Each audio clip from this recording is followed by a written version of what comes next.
So silly. Oh, welcome back. Today is Wednesday, July 13th, 2022, and we are on the brink of not Armageddon. I'll tell you, it's not, I don't know how bad it's going to be, but we have a lot of numbers to unpack, and that's what we're talking about today. I'm excited. And if you're watching, please make comments. Tell me if I'm on target or if I'm missing something or if I'm completely whacked out. I'm just sitting here trying to read the tea leaves, trying to figure out all the different things, right? What I see all the time is, especially from the real estate professionals, young and old, or new and experienced, saying everything's great. Don't worry about it. This is normal. This is absolutely normal. And yes, you know what? This is a normal rate. 5.5 to 6 or so is a normal rate, right? And that's kind of normal. But I think they're just kind of being myopic. I think they're just having tunnel vision, and this is the real estate market, and this is what we're seeing, and this is all we can report on. I want to go and see a 500-foot view and see where we're going with this. I want to tell you, hey, this is what I'm seeing all the way around, right? Because we're all interconnected, right? Just like the universe and all the atoms and electrons. And so we're all, the economy is connected to multiple things, not only in the US, but also globally. So that's kind of why I want to have this as more like an experiment to say, hey, are we on track? Are we kind of following the tea leaves correctly? And that's what I want to talk about today. So let's see, where am I? Yeah, okay. But first, housekeeping. If you know me, if you follow me on Facebook, you know REWTF. If you don't follow me on Facebook, I invite you to search that tag, that hashtag.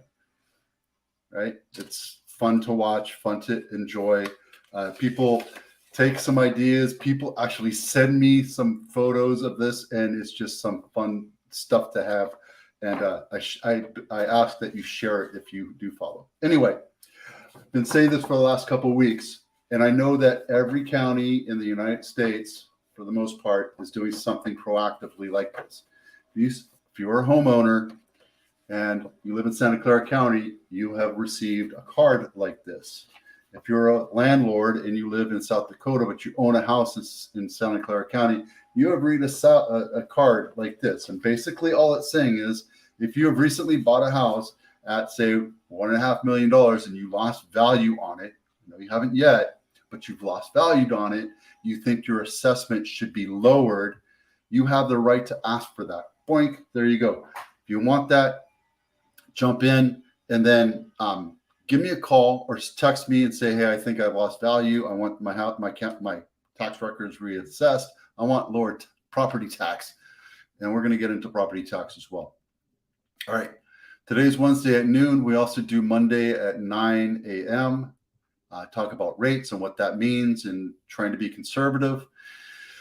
I think that's my last one. I will have this added to all of my streamed videos, so you can have access to that. If you want to watch it right now, copy that down. In this video, this is brought to you by Video Ease. Video Ease is my post-production video company. And let me see if I can jump in here and show you what it looks like. These guys help me with my post-production. So once I do a video, not in a live video, but if I do a foundational video or a vlog or what have you, I send them over here and then they edit it for me. They do all the post-production, they do graphics, they do editing, and they do the music, and then they send it to me, say, hey, how do you like it? And then I say, found a little fix, found a little typo, fix that, and then they upload it, and I don't have to worry about that anymore. It used to take me 4, 5, 6 hours to edit a video. Now I send it off to Video Ease, and I don't worry about it. Okay, enough of the shameless plug. Where am I here? All right, back to this. we're going to digest this a little bit. These are basically just indexes or indices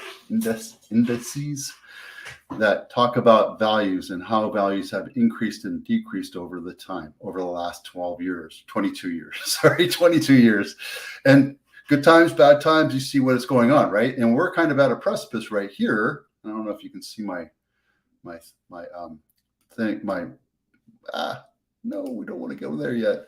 You can see the to the right to 2021, we've seen unprecedented growth, right? And now people are saying we might be seeing a little bit of a recession. CPI numbers just came out at 9%. That means inflation's super high. Not the highest ever, but I think since the 70s or 80s, I don't know, we'll figure that out later. So there's a little bit of a story that I'm going to go with this, but first, I want to share this next slide with you. Stand by. This could be kind of fun. They're coming! Hang on, I'm gonna floor it! Watch out! Move! Move! Move! Careful, Austin!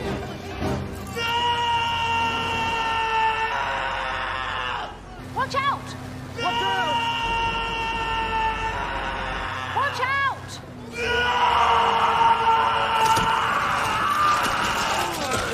Oh! Let's go! Come on, let's go!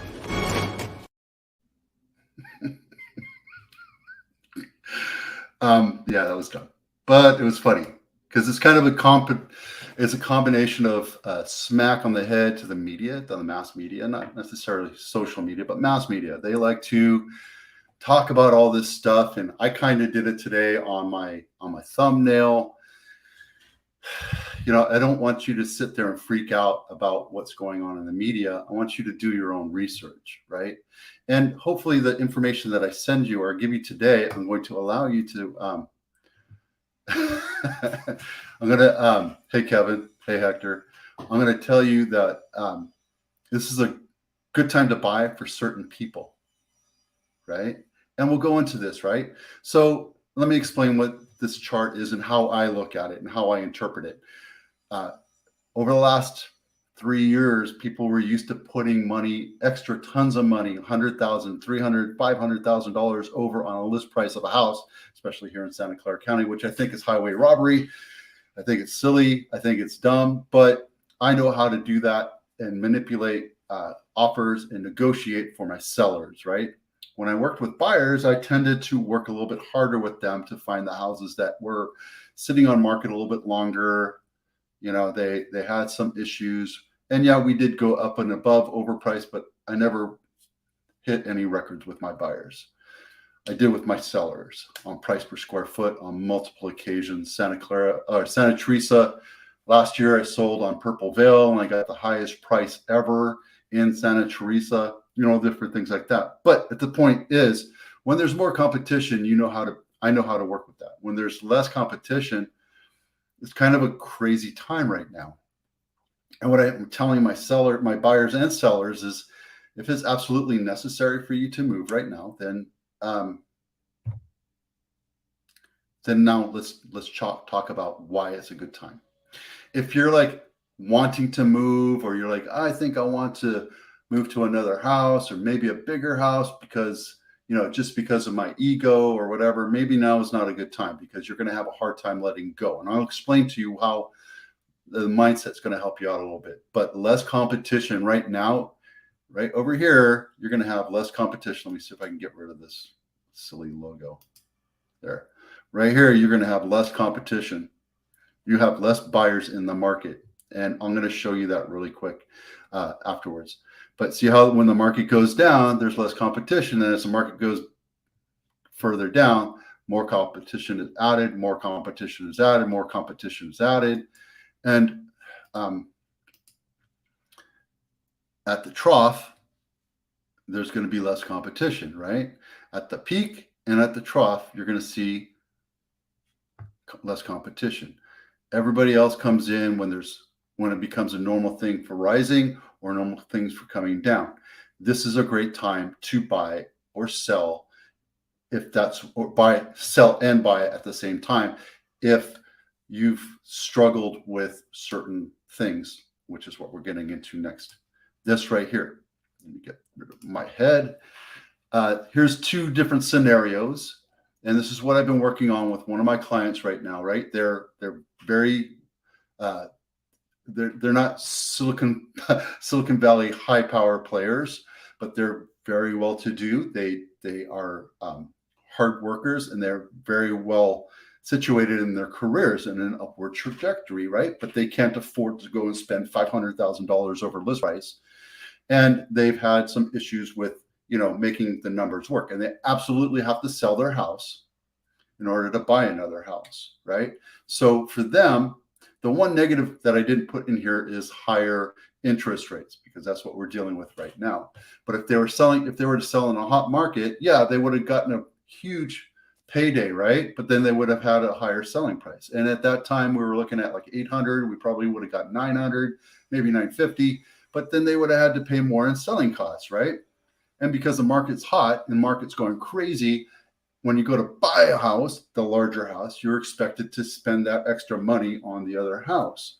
So if you got $300,000, boom, you have to go throw that plus maybe a little bit more on top of that to buy that house. So if you're looking for a house that's 1.3, you probably would have came out at 1.4, 1.5, or what have you, depending on the house, depending on the condition and location, etc. You also had more competition. Because of that more competition, you had to pay a premium, which is the higher price over payment or over list price, right? You also would have had higher closing costs, right? To buy a house, same thing with higher selling costs. You have higher closing costs. You have to pay points, or you have to pay sales tax and escrow fees and all this other stuff. You have to pay for more. You have to pay more to close, and your taxes are higher. Your property taxes are higher, and property taxes, as you probably know, it doesn't go away. It continues to go up every year. So giving yourself a little tax break at the beginning would be helpful. But when you're in a heated market and you have to pay $300,000 over, the county doesn't care. They're going to assess you at your sales price. So if you sell your house in a cool market, this allows you to sell your house. Yes, you get a lower price. So that 800,000 house might be 800,000 or 750. You might even squeak back at 850 or what have you, but then you sell that house. It's done. The benefit is lower selling costs. Hubris, ego, greed are the number one reasons, or the top three reasons. I guess I should reiterate that. Top three reasons why homes don't sell. In my head, my house is worth $2 million, but really today's market says 1.5. So what do? Well, I'm going to wait, or I can sell right now in a cooling market, knowing that wherever I move to, I can get a discount on price on a house. So I can buy a larger house. I have less competition. I don't have to pay a premium. Premiums are gone. I mean, there's still houses that are going overpriced, right? And we're going to see that in a minute. But I also enjoy lower closing costs. I enjoy lower selling costs, and I enjoy lower property taxes. And yes, they are going to increase over time, but at the same time, I get a little tax break today. All right, really quick. I want to jump over here and look at these numbers right now. When I first started this series, it was the 40 days on market. As a matter of fact, it's still there. 40 days on market. We have 680 homes on for sale right now in San Jose. This is multiple counties, residential. I'll show you. Residential, that means single family home. No condos, no townhouses, under $2 million, 3 or more bedrooms. In Alameda, Monterey, San Mateo, Santa Clara, and Santa Cruz. Okay, and so this number has been going up quite a bit. A month and a half ago, it was 171. Now it's almost more than doubled. Today's July 13th. 90 days are increasing a little bit. I just started trailing those. REOs actually are back up a little bit. Now, I don't think we're going to get a huge flood or REOs, but we're going to talk about that in a minute. Homes for sale are all increasing all the way around, right? Tampa is up. Las Vegas is up quite a lot. I mean, like 250 more this week than last. Crazy. These numbers, again, are all based on crazy numbers. They don't really make sense unless you can figure out a baseline, and that's what these two numbers here are due. So this one helps you with a number of homes for sale per square mile, 3.8 in San Jose. That's good, right? 10 in Tampa per square mile. And New York is 12 per square mile. And Nashville, Las Vegas is what we talked about last week is the canary in the coal mine. It's 33 houses for sale per square mile. And I have to check my data, but I just look at those numbers and I think how crazy that is, right? Because you look at how many people actually live there, which is a whole lot more people than in San Jose, and it's 1.6 homes for sale per 1,000 people. You go back up to San Jose and it's 0.67. So it's roughly almost there, right? In Cape Coral, which we talked about, it came back a couple of weeks ago. It's on an upward trajectory for a spiral as well. So these numbers are indicating that they're overpriced. People are jumping out. Why are they jumping out? Why are so many houses going on sale and not actually consuming? Actually, here's another thing we have to look at, right? Closes last week. On average, we're about 110, just looking at these numbers raw. Last week, we had 55 closings. About a month ago, because it takes about a month to close, we had is about when we saw the increase in price. Actually, it was a couple of weeks before that. Then it started taking a little bit of a turmoil. People freaked out, stopped buying houses. And I have a feeling that this number is going to continue to go down over time, right? Another indicator I did for you is highest list price to sales price ratio. And again, this is countywide. I think it's countywide, maybe San Jose, but countywide. Highest list price to sales price ratio, right? The highest we saw was closing last week was 141%, right? Time before that was 1.3. Around this time, I want to say around this time, we saw the record, which was 2.1 million, 2,107,000 over list price, 2,100,007. Crazy. These are still going over. I think this number is going to decrease. As a matter of fact, I think we're going to see that get closer to 10%, maybe even 5%. There's still houses that are selling, right? There's still really beautiful houses that are turnkey, beautiful, priced right. People freak out. So just understand that that's going to happen. All right. Why are these numbers growing? Why are these listings growing?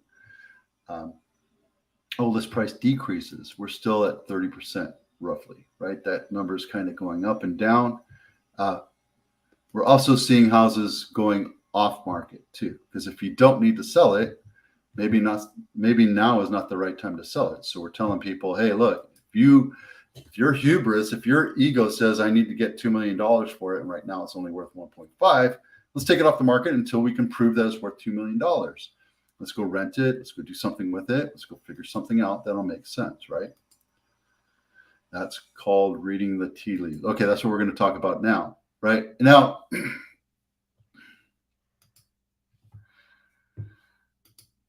where's everybody? Everybody disappeared. Comments. There you go.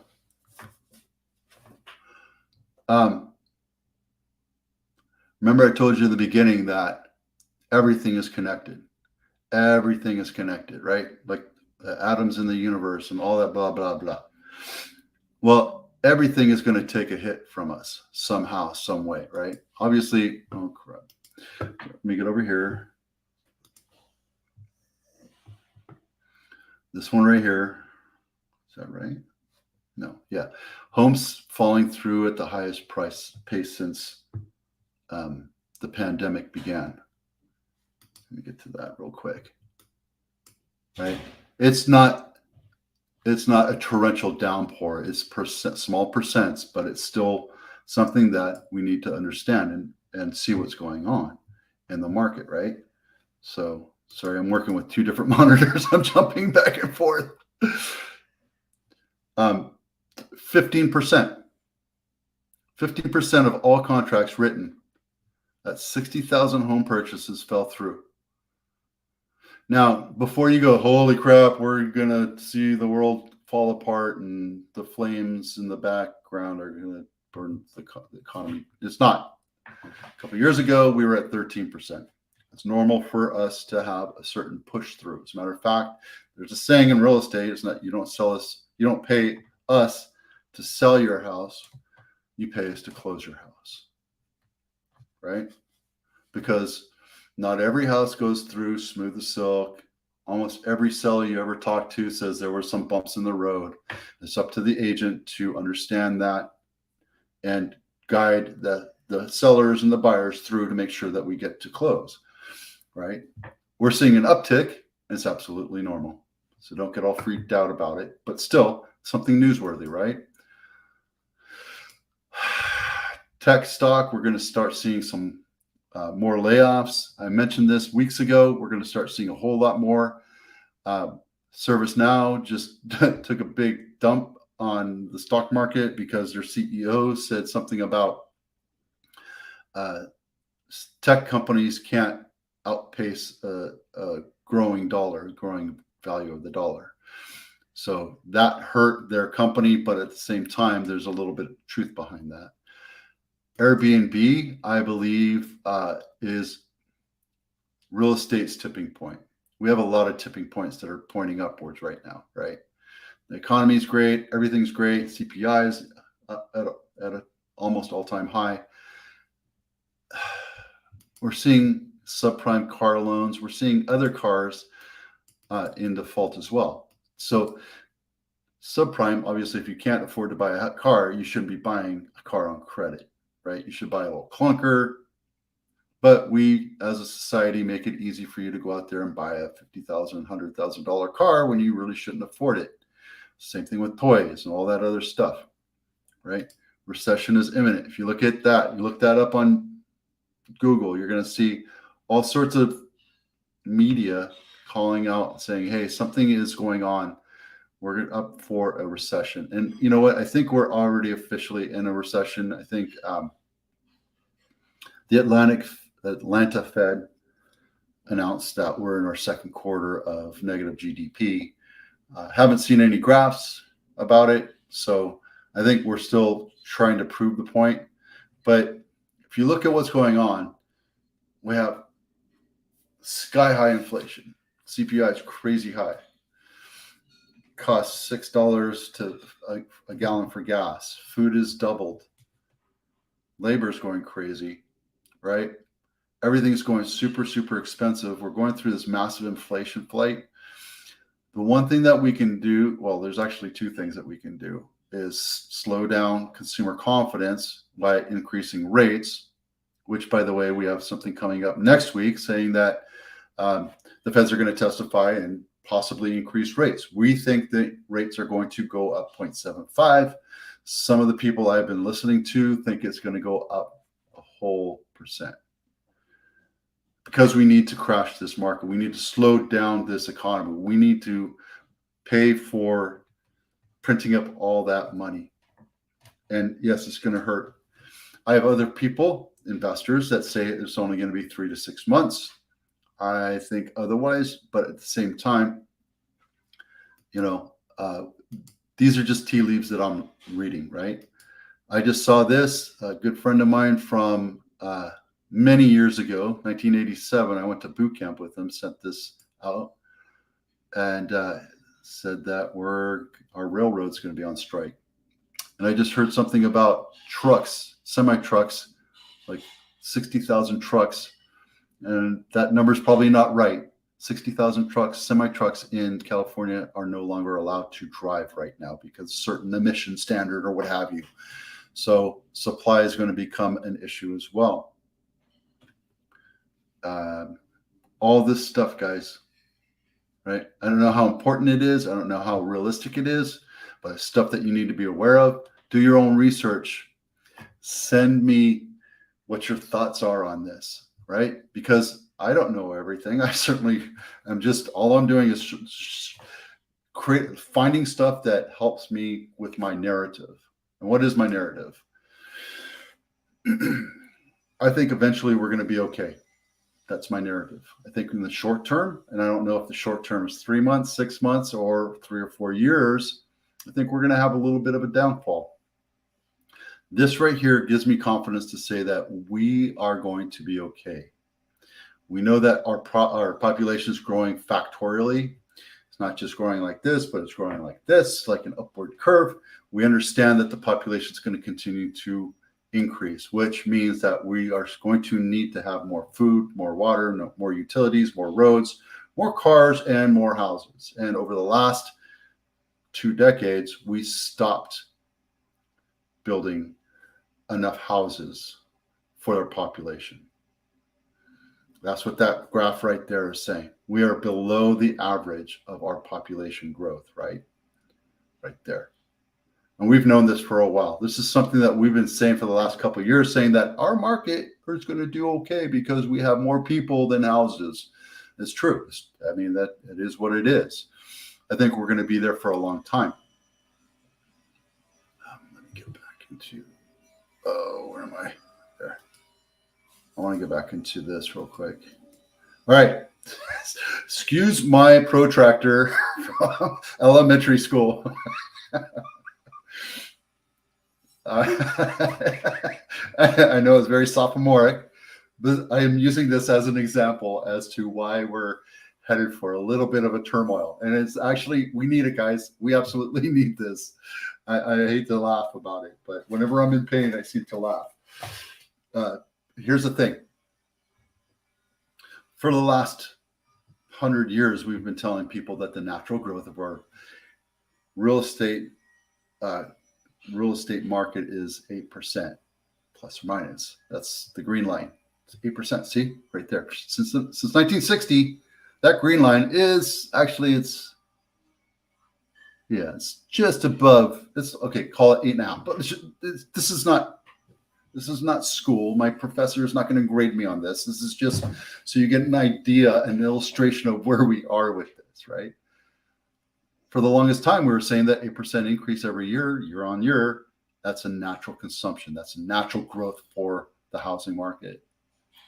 Since 1970, we've seen, well, actually since 1990, since the tech boom, we've seen unprecedented growth, right? That's actually the new median straight line right there. Up until 2020, when we're completely out of whack, right? Good times, bad times, that's the new norm. And I'm not saying that this is the new norm for the next 20 years or 5 years. All I'm saying is this right here, this little uptick, this massive uptick, it's not natural to the growth of our economy.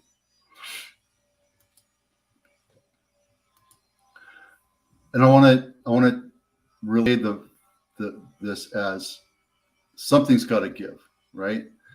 If we layered this on top of automotive, on top of food, on top of building materials, I'm going to say lumber, but building materials, including appliances, including roofs,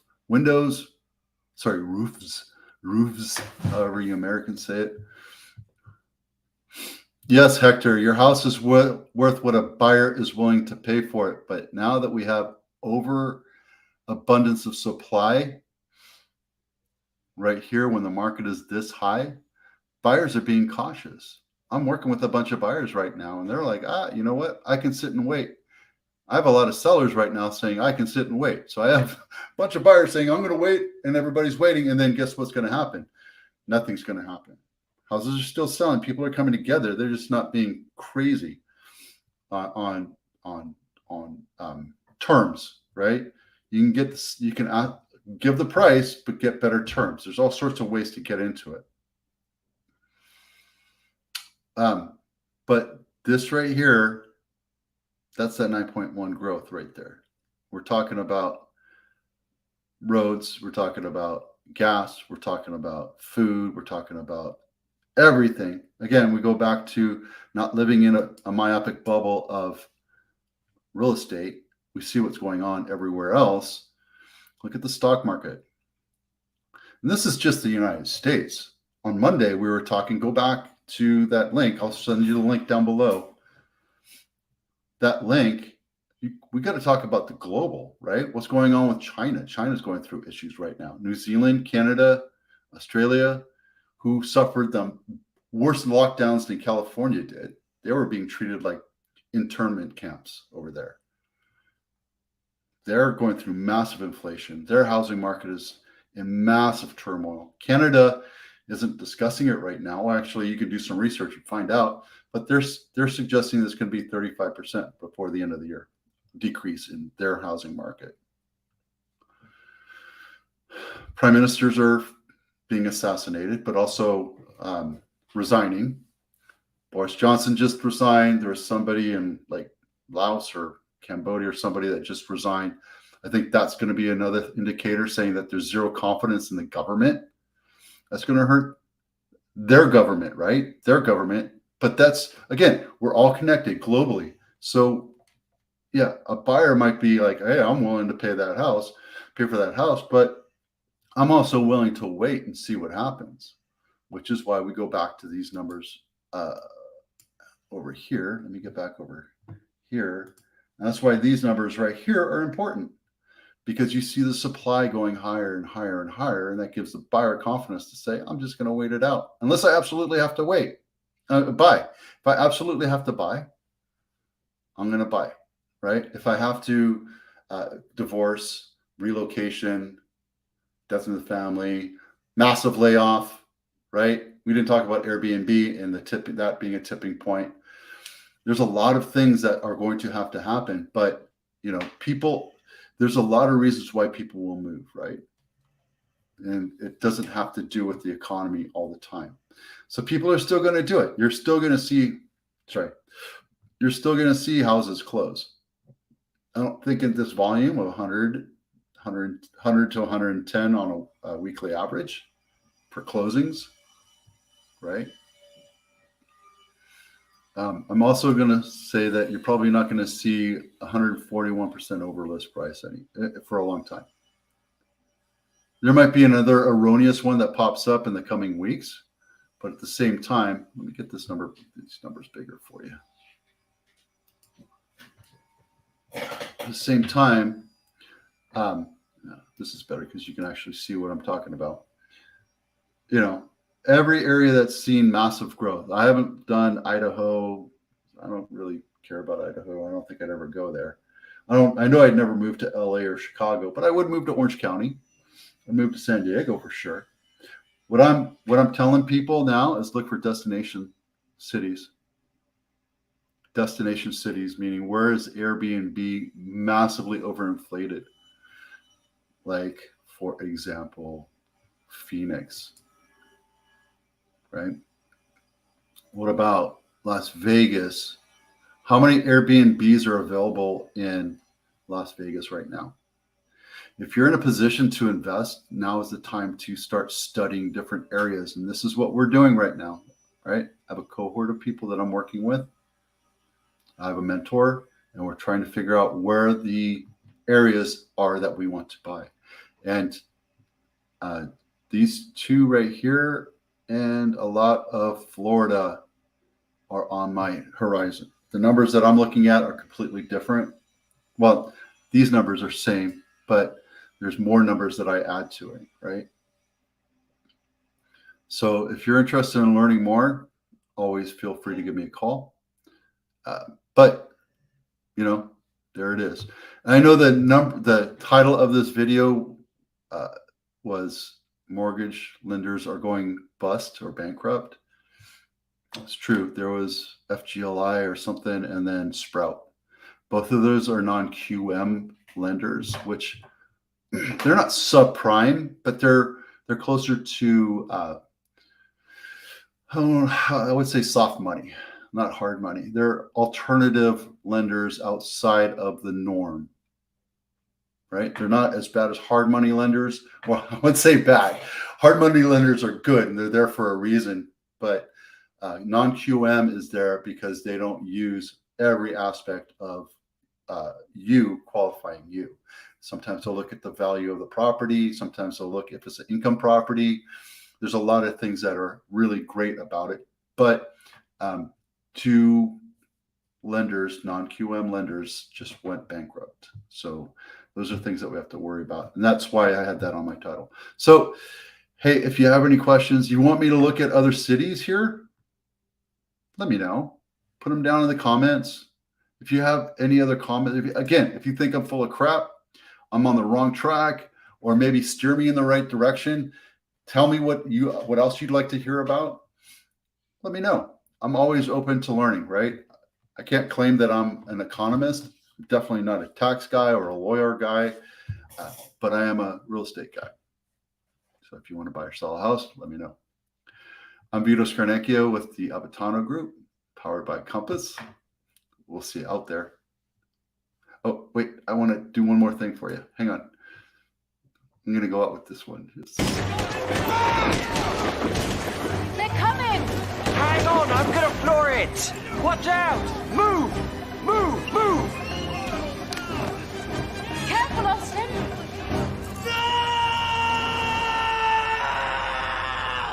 Watch out!